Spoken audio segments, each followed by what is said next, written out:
Leppings Lane stand, after too many people were allowed to enter, led to significant improvements in safety at football matches. Wooden stands were banned, and all cedar stadiums were introduced.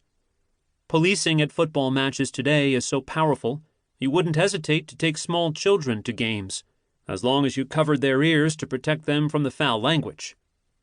Being a child of the 1980s, I feel like I've gone on a real journey with English football. That also creates quite an emotional attachment to the game.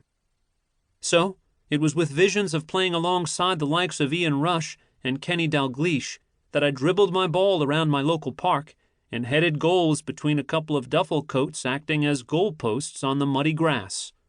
Somewhere in my 9-year-old heart, I believed I would, one day, walk out onto the pitch at Anfield and play for the mighty Reds. And guess what? Just 33 short years later, my dream came true. I remember every second of the moments that led up to what felt like my Steven Gerrard moment. If you're a fan, you may remember the belter he hit from several yards outside the area against Olympiacos in 2004, a crucial goal that Gerrard scored in the final few minutes that we needed in order to go through to the next round of the Champions League competition that year, which we finally won in Istanbul, much more of which later. When I played at Anfield, my moment came quite early on in the game, which was useful as my 42-year-old legs tended to tire more rapidly than my 9-year-old legs did. The ball came to me around the halfway line.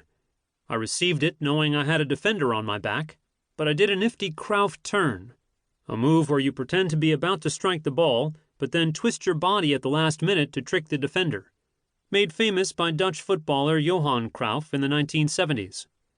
Having secured possession of the ball, I left that defender standing and bewildered, and drove the ball forward from midfield. Suddenly, I saw a second defender running towards me. I expertly dropped my left shoulder and took the ball to the right-hand side, dodging past him. A third defender was soon on my right, but I outran him, and soon I was in roughly the same position as Gerrard was in when he took that shot in 2004. I suddenly visualized the moments after the goal when I'd be sliding towards the cup stand on my knees, having done 2 somersaults, with my shirt over my head, soaking in the roar of the adoring crowd. Back in the present moment, I pulled my right leg back and struck the ball, which bounced a couple of times and then dribbled, slowly forward, straight into the hands of the goalie who had waited patiently for it to reach him. My frustration was off the charts. I couldn't believe it. Basically, I hadn't connected cleanly with the ball. I'd scraped the top of it and had sort of shunted it forward awkwardly with absolutely no power behind it. The 12 people in the cop stand applauded my effort, but I could hear the sympathy in every clap. My failed Steven Gerrard moment, as it shall now be known, was actually just a small blip in an otherwise fantastic day, a memory I'll treasure forever. The opportunity came about because my company does a lot of business with a life insurance company, Vitality, who happen to be big sponsors of Liverpool Football Club. Although mortgages are the main part of our business, we do arrange life insurance policies too. It's very well known in my industry that I'm a huge Liverpool supporter. I'm constantly posting my club's achievements on social media. In fact, there's a running joke that I only hire people who support the club, just because 2 of my senior managers, who I assure you were hired purely on the strength of their abilities, also happen to be fans. In November 2015, I was invited to go and watch Liverpool play Bordeaux in the Europa League. I could have taken the train or EasyJet, but there was a space for me on the players' private plane. Now, I'm a well-established businessman, and I've had some nice perks over the course of my professional life, but this was, literally, in a whole new league.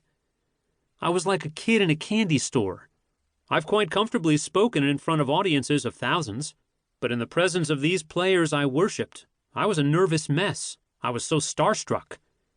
I got to watch the squad in training when we arrived in Bordeaux.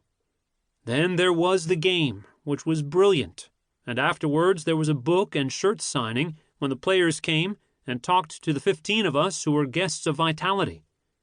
That evening we stayed in a nice hotel with some of the other sponsors and the Liverpool officials. Kenny Dalglish came and had a drink with us.